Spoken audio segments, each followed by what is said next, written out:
Perkenalkan, nama saya Wandi Eka Nugraha, NIM 1054 01 10 4022.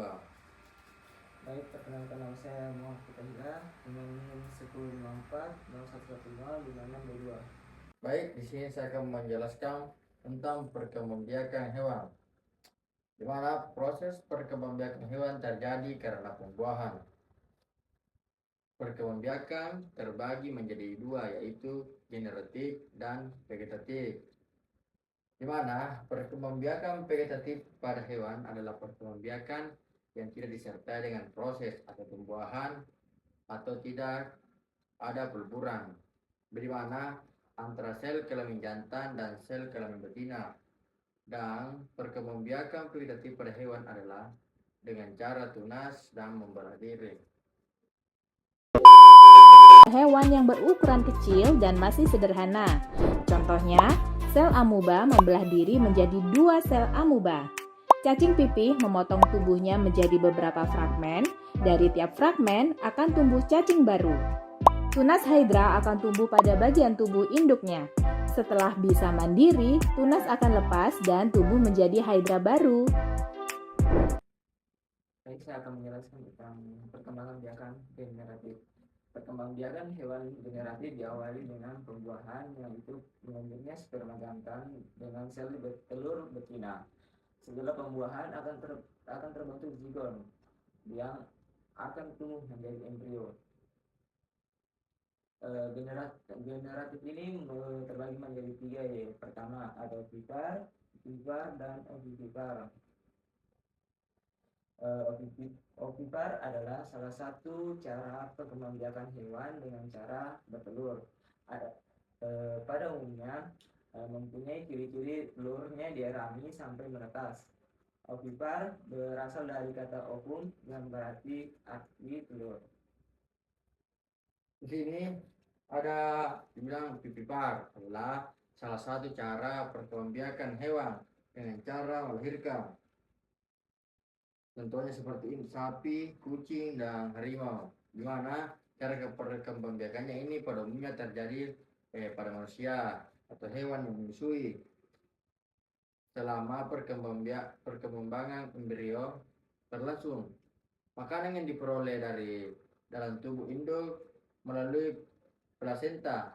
Nah, di mana itu yang dimaksud plasenta adalah organ sementara yang menghubungkan janin dan rahim induknya selama kehamilan. Menjelaskan materi tentang ovipar. Ovipar adalah cara perkembangbiakan hewan yang proses melalui bertelur dan beranak atau melahirkan. Proses perubahan pada hewan ovipar terjadi di dalam tubuh induk betina selama zigon yang dihasilkan akan tumbuh menjadi embrio dan dalam telur. Adapun contohnya yaitu hiu, ikan hiu, dan kuda laut. Adapun perkembangbiakan tumbuhan terbagi menjadi 2. Yang pertama itu ada vegetatif, yang kedua ada generatif. Vegetatif lagi terbagi menjadi 2. Ada vegetatif alami dan vegetatif buatan. Vegetatif alami terjadi secara alami tanpa bantuan manusia. Sebaliknya, vegetatif buatan perlu bantuan manusia. Contoh perkembangbiakan vegetatif alami adalah spora pada tumbuhan paku dan lumut, rizoma atau akar tinggal pada jahe dan kunyit, ubi lapis pada bawang merah, bawang putih, dan ubi batang pada kentang dan ubi jalar.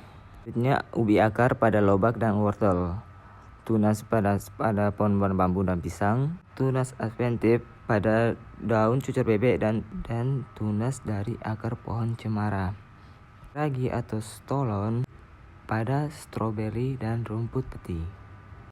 Contoh perkembangbiakan vegetatif buatan. Yang pertama itu mencangkok, artinya membuat akar baru pada batang yang dibungkus oleh tanah. Merunduk, dengan cara sebagian batang direndam ke dalam tanah. Setek, dengan cara menanam sebagian tumbuhan tertentu, misalnya daun, batang, atau akar ke dalam tanah. Perkembangbiakan vegetatif buatan tersebut bertujuan agar menggabungkan 2 sifat dari induk yang berbeda.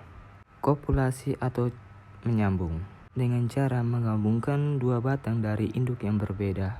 Okulasi atau menempel, dengan cara menempelkan tunas muda pada batang tanaman induk. Perkembangbiakan tumbuhan generatif pada tumbuhan berbiji pada perkembangbiakannya itu adalah bunga. Alat perkembangbiakannya, kepala sari dan tangkai sari adalah bagian alat kelamin jantan. Kepala putik, bakal buah, dan bakal biji adalah alat bagian kelamin betina. Kembangbiakan generatif ini diawali dengan penyerbukan, yaitu jatuhnya serbuk sari di kepala putik. Penyerbukan dibantu dari beberapa perantara, misalnya hewan, angin, air, dan sebagainya. Setelah penyerbukan, terjadilah pembuahan. Serbuk sari yang mengandung sel sperma subur pada pangkal biji. Pembuahan akan menghasilkan zigot, dan zigot akan tumbuh menjadi biji. Jika biji jatuh atau ditarik atau ditanam pada tempat yang cocok, maka bakal biji akan tumbuh menjadi tanaman baru. Baik, inilah sekian dari materi yang kami bawakan. Kami ucapkan Assalamualaikum warahmatullahi wabarakatuh.